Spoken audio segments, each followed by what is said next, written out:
बुजुर्ग लोग जो कि अशिक्षित हैं, जो अपना नाम वगैरह लिखना नहीं जानते हैं, उनको चाहे वो किसी वर्ग से आते हैं। हाँ किसी भी वर्ग से आते हैं, उन्हें एक कैंपेन चला करके उन्हें शिक्षित करने का, ताकि वो अपना नाम लिख सकें, कुछ तो डॉक्यूमेंट। कैंपेन में जो टीचर होंगे उसको पे कौन करेगा? पे मैं करूंगा या कैंपेन में मैं पढ़ाऊंगा। खुद मैं पढ़ाइएगा? खुद पढ़ा लिखा हूँ, ये हाँ। इतना तो मुझे भी नॉलेज है तो पढ़ाना फिर कैसे जॉब है। से और मुखिया से टाइम दे पाइएगा आप? जी बिल्कुल। मतलब बुजुर्ग लोग को क्या 1 घंटे पढ़ाना है अगर दिन में, पर डे 10 या दिन या 15 दिन वीकली? या महीने में 1 महीना पढ़ा दिया जाए तो मुझे लगता है कि सभी लोग नाम और पढ़ना लिखना, कम से कम अक्षर का ज्ञान तो हो जाएगा सभी लोगों को।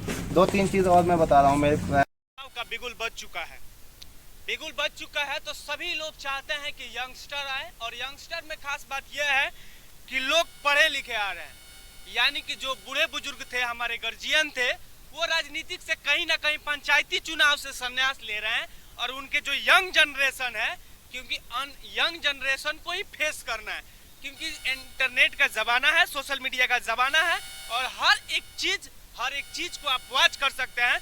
परिचय के लिए मैं बता दूं, मैं दीपक सिंह कश्यप और आप देख रहे हैं बात आपकी में स्वागत है। साहब मेरे बगल में खड़े हैं, पेशे से इंजीनियर हैं, इंजीनियरिंग करके अब राजनीतिक में आ रहे हैं। तो पहला सवाल इनसे होगा, सर सबसे पहले अपना परिचय और जिस पंचायत से बिलोंग करते हैं वो। जी, मेरा नाम अनुराग रंजन है, मैं मुखिया प्रत्याशी पंचायत पचलखी सीवान सदर ब्लॉक। आप राजनीतिक में क्यों आना चाहते हैं? पैसा कमाने के लिए? पहला सवाल मेरा। देखिए, पैसा कमाने की बात नहीं है, पैसा तो सभी लोगों को पता है कि मैं खुद। फिर भी कितना कमाते थे आप ड्यूटी में? सर उसका मतलब नंबर में नहीं बताना चाहता हूँ, अमाउंट जो भी है, लेकिन अच्छा पैसा अच्छा कमाता है। हाँ, बहुत अच्छा कमाते हैं, और अभी भी कमाते हैं। अभी हमने जॉब छोड़ा नहीं है, पैसा अभी भी कमाते हैं। पैसा कमाना ही होता तो मेरी जॉब बहुत अच्छी है, बाकी लोगों से भी आप पता कर सकते हैं। मेरी जॉब अभी भी मेरी जॉब है और बहुत अच्छा पैसा कमाता हूँ। तो पैसा कमाने का उद्देश्य कभी नहीं रहा है। पैसा जो भी मैं कमाता हूँ, हमेशा हमारी कोशिश होती है कि उस पैसे का कुछ न कुछ अंश मैं अपने गांव, अपने पंचायत के लोगों के सहयोग में दूं, और मैं हमेशा ही ऐसा करता हूं। राजनीतिक में आने का 3 रीजन। राजनीति में सामाजिक काम, समाज सेवा, नए जनरेशन के बच्चों को आगे बढ़ाना। जो बच्चे किसी कारणवश किसी विशेष क्षेत्र में रुचि रखते हो, नहीं कर पा रहे हैं, किसी फैमिली बैकग्राउंड या किसी तंगी की वजह से, उनको आगे लाना, और शिक्षा के क्षेत्र में थोड़ा सा हमारी पंचायत में डेवलप करना। समाज के लिए आपने जिक्र किया, तो समाज में कौन कौन से ऐसे काम करते हैं, शॉर्टकट में बताइएगा, जो समाज के हित में हो, जो पहले किए हैं, जीतने के बाद नहीं। जीतने के बाद सभी बोलते हैं कि मैं ये करूंगा। कोई ऐसा कैंडिडेट नहीं होगा जो बोलेगा कि हम ये नहीं करूंगा। वो कस्में खाएंगे, बहुत सारे लोग कस्में खाएंगे, मैं वो नहीं। पहले कौन से काम किए, ये 3 को बताइए। देखिए सर, समाज पहले शुरू से हम लोग गांव पे रहे हैं, सामाजिक काम करते रहे हैं। कोरोना के जब पहली लहर आई थी, तब भी हम लोग, चूँकि मैं गांव पे मौजूद था, और कोरोना काल में लोगों को खाने की दिक्कत हो रही थी, उस परेशानी को दूर किया आपने? जी बिल्कुल, हमने प्रयास किया, खाने की समस्या लोगों की दूर की। क्या किया उसके लिए? उसके लिए हमने पंचायत में, आप बाकी लोगों से भी पता कर सकते हैं, पंचायत में हमने प्रतिदिन 15 दिन तक लगातार 600 पैकेट भोजन बनवा करके पर डे 600? जी, लोगों के घर तक। जरूरतमंद को दे रहे थे कि बड़े बड़े बिल्डिंग हवेली वाले को दे रहे थे? सर, भोजन की जरूरत तो घर तक अगर पहुंचाएंगे तो जरूरतमंद को ही देंगे, और जरूरतमंद को ही दे रहे थे। 600 पैकेट डेली भोजन उनके घर तक पहुंचाया जा रहा था। किसी को कहीं घर से निकलने की जरूरत नहीं थी उस समय। तो मैं पूछूंगा उन लोगों से। जी बिल्कुल, आप जाकर, मैं आपको बताऊंगा, आप जाकर के पता कर सकते हैं। चलिए, अब एक और चीज मैं आपसे बात करना। आपने यंग जनरेशन का बात की, तो यंग जनरेशन इस समय बेरोजगार है, सरकार के पास रोजगार नहीं है। आप पढ़े लिखे हैं, आपके पास दिमाग है, अगर आप चुनाव जीते हैं तो कोई ऐसा फंडा हो जिससे आप बच्चे सबको रोजगार पंचायती में और महिलाओं के लिए रोजगार पैदा कर सकें। देखिए, मुखिया का अधिकार क्षेत्र इसमें तो बहुत सीमित है रोजगार के क्षेत्र में, लेकिन इतना तो मैं जरूर कर सकता हूं कि जो लघु उद्योग सरकार, छोटा लघु उद्योग को सरकार प्रोत्साहन दे रही है, उसको अपने गांव में छोटे छोटे कम्युनिटी में बांट करके और उसको इस्टेब्लिश करके कुछ लोगों को रोजगार प्राप्त मुहैया कराया जा सकता है। लेकिन बाकी कोई मुखिया प्रत्याशी ये कहे कि गवर्नमेंट जॉब नहीं दे सकता, अगर कोई बोल रहा है तो फ्रॉड बोल रहा है। आप जैसे कि छोटे छोटे लोगों का, हाँ ये हो सकता है कि आप उनको लोन दिलवा सकते हैं फेस वैल्यू की वजह से। एक चीज और मैं आपसे जानना चाहूंगा, एजुकेशन के बारे में। सभी लोग जानते हैं कि बिहार का जो शिक्षा है कितना पीछे है, लेकिन हम बिहारी आगे हैं, ये सभी लोग जानते हैं, पढ़ने में अच्छा पढ़ते हैं। लेकिन जो छोटे छोटे बच्चे हैं, जो क्लास 8 के नीचे चले जाएं उनकी स्थिति वाकई में बहुत खराब है, तो उसके लिए क्या प्रिपरेशन है आपकी?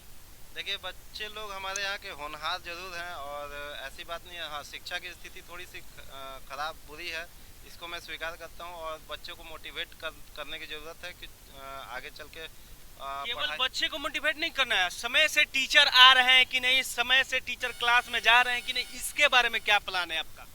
जी बिल्कुल, हमारा हमेशा प्रयास रहेगा कि जो शिक्षक हैं हमारे, अगर स्कूल में है तो समय से जाएं, बच्चों को पढ़ाएं और मतलब अपना समझ करके, ऐसा ना हो कि जैसे अपने बच्चों को पढ़ने के लिए लोग प्रेरित करते हैं, वैसे ही बाकी के बच्चे भी हैं हमारे, तो उन लोगों को पढ़ाएं और मतलब कोशिश करें कि जिस चीज़ के लिए उन्हें चुना गया है, जैसे शिक्षक का काम शिक्षा देना है, उसके लिए सरकार उन्हें सैलरी देती है, तो जिस काम के लिए चुना गया है वो अपना काम पूरी ईमानदारी से करे, ताकि मतलब देश तरक्की पे जाए।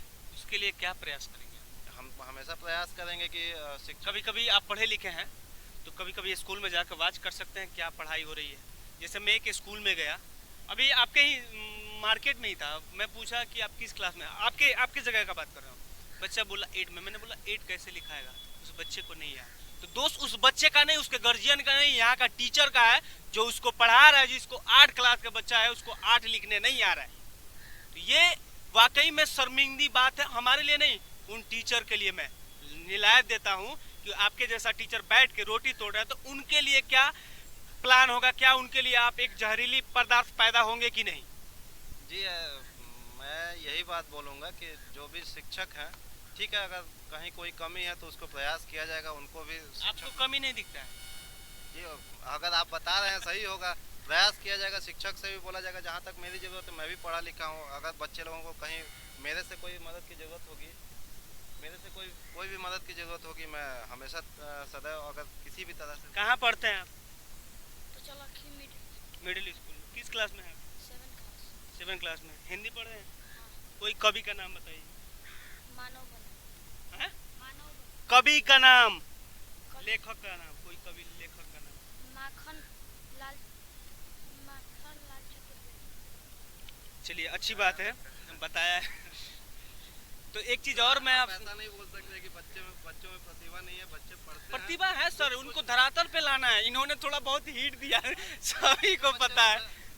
एक चीज और मैं जानना चाहूँगा, आप खेल के बारे में क्या पता? खेल, क्योंकि स्पोर्ट्स हमारे बिहार में बहुत पीछे है। और एक चीज़ और आपको गर्व करने वाली बात है कि सिवान जिला से एक लड़का हॉकी टीम में गया हुआ था जी, और एक जो विकलांग क्रिकेटर हैं जो इंडिया टीम का भी कैप्टन है।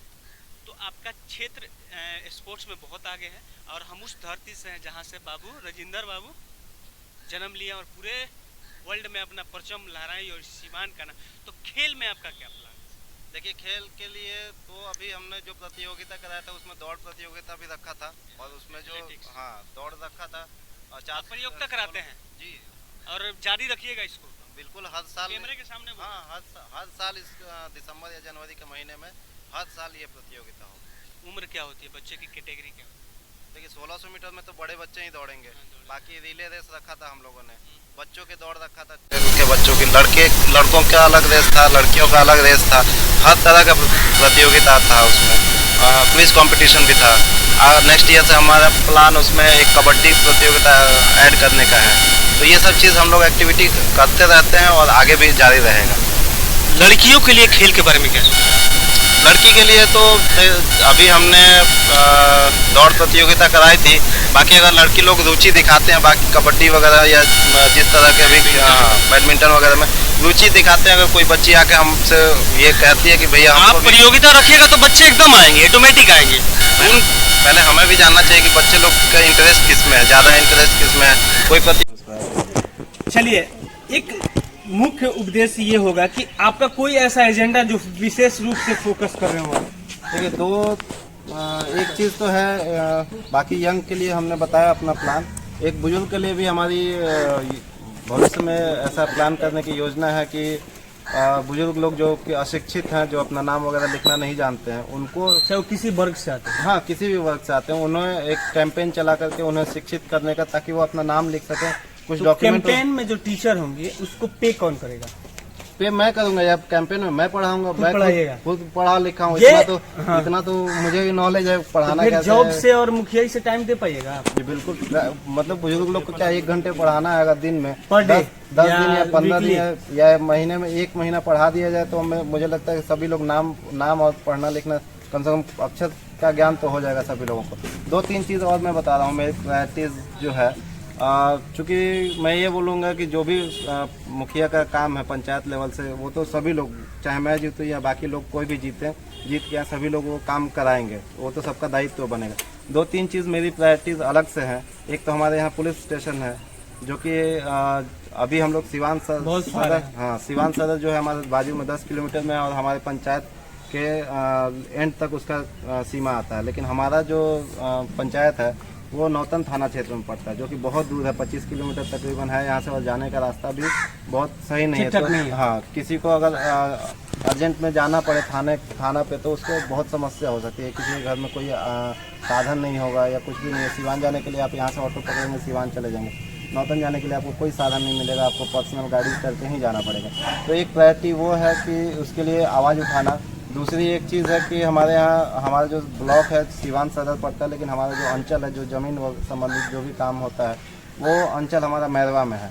तो उसके लिए काम आवाज़ उठाना ताकि अंचल भी हमारा सिवान सदर आ जाए, ताकि लोगों को ज़मीन संबंधी जितनी भी समस्या होती है। आवाज उठाइएगा, ठीक है। इसके पहले आपने कभी आवाज उठाया? नहीं, इसके पहले एक्चुअली आवाज़ नहीं उठाया, क्योंकि हमारे पास मतलब ना कोई प्रतिनिधित्व तो है, और आवाज़ उठा करके 2 लोग के साथ हम कहीं जा कर के बात करते तो मुझे ऐसा नहीं लगता कि कहीं हमारी बात सुनी जाएगी। अगर एक प्रतिनिधित्व करने का मौका मिलता है तो शायद अगर हमारे साथ 50-100 लोग एक साथ जाएंगे, कहीं भी किसी भी प्रतिनिधि के पास जाएंगे तो उन्हें हमारी बात सुननी पड़ेगी, और हो सकता है कि हम जो चाहते हैं वो करवा भी लें। एक और चीज़ है, जो हमारे यहाँ का पोस्ट ऑफिस है पचलखी में, वो हथुआ के पिन कोड से, हथुआ गोपालगंज डिस्ट्रिक्ट में आता है, हम लोग सिवान डिस्ट्रिक्ट में। तो पिन कोड की वजह से बहुत सारे डॉक्यूमेंट्स लोगों का इधर उधर हो जाता है, कभी हथुआ में जाता है, समय से नहीं पहुंच पाता। तो एक पिन कोड को भी सुधार करना प्रायोरिटी है कि वो सिवान जिले में आ जाए, ताकि लोगों को कोई भी डॉक्यूमेंट हो या कोई किसी भी तरह का पेपर समय से उनके घर तक पहुँच जाए। ताकि इसमें होता क्या है कि किसी बच्चे का एग्जाम हो जी, या एयरफोर्स या किसी प्रकार का एग्जाम हो, उनका समय से नहीं पाएगा तो वो डेट पे नहीं पहुंच पाएंगे। हालांकि फैक्स का जमाना है, इस समय ईमेल पे आ जा रहा है, लेकिन कुछ ऐसे वर्क है जो पोस्ट ऑफिस के द्वारा है। अंत में कोई एजेंडा और यहाँ के लोगों के लिए मैसेज? लोगों के लिए तो मैसेज यही रहेगा कि देखिए, प्रत्याशी बहुत हैं, बहुत सारे प्रत्याशी आएंगे आपके सामने, कोई प्रत्याशी बुरा नहीं है। मैं किसी के बारे में शिकायत नहीं करूंगा, सभी का अपना अपना तरीका है होगा काम कराने का।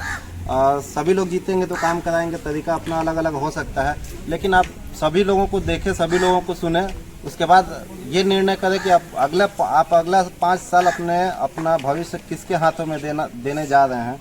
उस पर आपका बहुत कुछ निर्भर करता है। जातिवाद या मतलब किसी के पास बहुत पैसा है, पैसा बांट रहा है, ये सब चीज़ को ध्यान में ना रखते हुए जो उचित है वो निर्णय ले अपने पंचायत का। अगले 5 साल हम लोग को यही कोशिश करना है कि विकसित हो, अच्छा हो, डेवलप हो, बच्चे लोग वेल एजुकेटेड हो, स्वास्थ्य संबंधित जो भी समस्या है वो दूर हो। ऐसा जो भी प्रत्याशी करने की इच्छा रखता है उसको सपोर्ट करें। अगर ये सारे काम अगर आप नहीं कर पाते तो आप क्या कीजिएगा नेक्स्ट टाइम? सब नहीं कर पाते हैं तो नेक्स्ट टाइम मैं खुद ही शर्म के मारे लोगों के सामने नहीं जा पाऊंगा। सभी लोग कहते हैं सर, जाते सभी लोग हैं। अभी मैं ये कैसे एग्जैक्टली तो नहीं बोल सकता कि अगला चुनाव नहीं लड़ेगा, ऐसा हो सकता ये है? एकदम गारंटी अगर नहीं हो पाएगा। कैमरे के सामने देख के बोलिए। मैंने जो भी वादा किया मैं पूरा करने का पूरी कोशिश करूंगा अपने तरीके से। अगर नहीं कोशिश नहीं किया, होगा या नहीं होगा, जैसे कुछ अधिकार क्षेत्र में मुखिया का नहीं है, हमें दूसरे से कह के प्रयास करना है। प्रयास जरूर करूंगा, होगा नहीं होगा ये उनकी बात है, लेकिन अगर मैंने प्रयास ईमानदारी पूर्वक नहीं किया तो मैं अगले चुनाव में स्वेच्छा से चुनाव से बाहर हो जाऊंगा। चलिए, ये पचलकी पंचायत है जो कि सिवान सदर में स्थित है। जैसे कि कैसे कि उनके स्कूल में कोई प्रतियोगिता हुआ था या नहीं। सबसे पहले आपका नाम? यास्मीन खातून। यास्मीन, आप कौन से स्कूल में पढ़ती है? हाई स्कूल या हाई स्कूल का नाम तो सर इंटर कॉलेज, तो वो उस विद्यालय इंटर उनके कॉलेज। पचलकी गाँव में था। तो वहाँ पे कोई प्रतियोगिता हुआ था, खेल कूद आपने पार्टिसिपेट किया था? हाँ, मैंने पार्टिसिपेट की। किसमें पार्टिसिपेट किया था? सॉन्ग संगीत का। अच्छा, बाकी यहाँ पे बच्चे हैं, आप लोगों ने पार्टिसिपेट भाग लिया था? दौड़ा था अपने स्कूल में? क्या नाम है स्कूल का? अच्छा, कौन से गांव से? ऑर्गेनाइज। ओके, इनसे हम पूछते हैं आपका नाम। आप इसी गाँव से हैं, तो आप भी हाई स्कूल से? पंचायत की पंचायत से मुशेरी का। अच्छा, तो आपके स्कूल में भी प्रतियोगिता हुआ था? हाँ हुआ था। और आपने भाग लिया था इसमें? रिले दौड़ में 16 संगीत। ओके, तो वो मतलब इन्होंने ही करवाया था? हाँ, रघुरान जो भाई मुख्य प्रत्याशी हैं उन्होंने अपने। तो बस ये एक बार ही हुआ था या फिर होते रहता है आपके स्कूल में खेलकूद का? मेरे पंचायत में होते रहता है। तो यस, कुछ बातें जो है वो सच है कुछ हद। गांव के जो भावी मुखिया प्रत्याशी हैं, इनकी जो बातें हैं वो कुछ हद तक मुझे सही लग रही हैं। यस, तो वापस इनसे बात करेंगे। सर, मेरा जो लास्ट क्वेश्चन है आपसे कि जो थर्ड वेव है जो सरकार कह रही है कि आने वाली है, दस्तक दे रही है, तो इसके बारे में गांव के लोग कैसे अवेयर रहेंगे आपके हिसाब से? कैसे उनका जो होगा अवेयरनेस वो होगा? देखिए, सबसे पहले तो मैं भगवान से भी दुआ प्रार्थना करूँगा और हम लोग यही प्रयास करें, कोशिश करें, यही उम्मीद रखें कि थर्ड वेव आए ही ना। लेकिन फिर भी अगर थर्ड वेव आती है, कोरोना की थर्ड वेव अगर आती है, तो उसके लिए हम लोग पहले से कम से कम अपने क्षेत्र के लोगों के लिए हम लोग पहले से प्रिपेयर हैं। हमने एक ऑक्सीजन सिलेंडर खरीद के रखा हुआ है जो कि हमारे यहाँ प्राथमिक उप स्वास्थ्य केंद्र है, उसमें डोनेट करेंगे हम लोग, ताकि जब भी कोरोना का थर्ड वेव अगर आता है तो उस समय अगर किसी भी परिस्थिति में किसी को ज़रूरत होती है तो उसको मदद किया जा सके। और बाकी और भी लोगों को अवेयरनेस किया जाएगा कि कोरोना से बचने का क्या किस तरह से पालन किया जा सकता है, क्या गाइडलाइंस है, गाइडलाइंस का पालन करते रहें। यानी गांव के लोग जो होते हैं उनको थोड़ा अवेयर करना बहुत ही मुश्किल होता है कि जो कोरोना काल है आपको मास्क लगाना है, 2 गज की दूरी रखनी है, ठीक है, क्योंकि अभी तो क्या है कि जो गाइडलाइन है वो थोड़ा ढीला पड़ गया, बट फिर से अगर आती है तो आपका कोई ऐसा कोई कुछ कैंपेन है या आप लोगों को बताना चाहेंगे किसके जरिए? जी बिल्कुल, मास्क 2 गज की दूरी, मास्क का जरूरी है, तो कोरोना का मतलब ये गाइडलाइन में है। और हम लोग भी फर्स्ट वेव जब आया था तब भी हम लोगों ने मास्क का वितरण किया था। अभी चूँकि कोरोना का खतरा बहुत हद तक कम है, तो इसलिए अभी बाकी लोग मास्क वगैरह का यूज़ कम कर रहे हैं। लेकिन जैसे भी फिर भी जब भी हम लोग को ऐसा लगेगा कि नहीं वापस से कोरोना का खतरा आने लगा, तो उस समय भी हम लोग मास्क का वितरण करेंगे, लोगों को समझाएंगे, बताएंगे मास्क लगाना कितना जरूरी है और इससे बचने के क्या क्या उपाय किए जा सकते हैं। आपका बहुत बहुत धन्यवाद।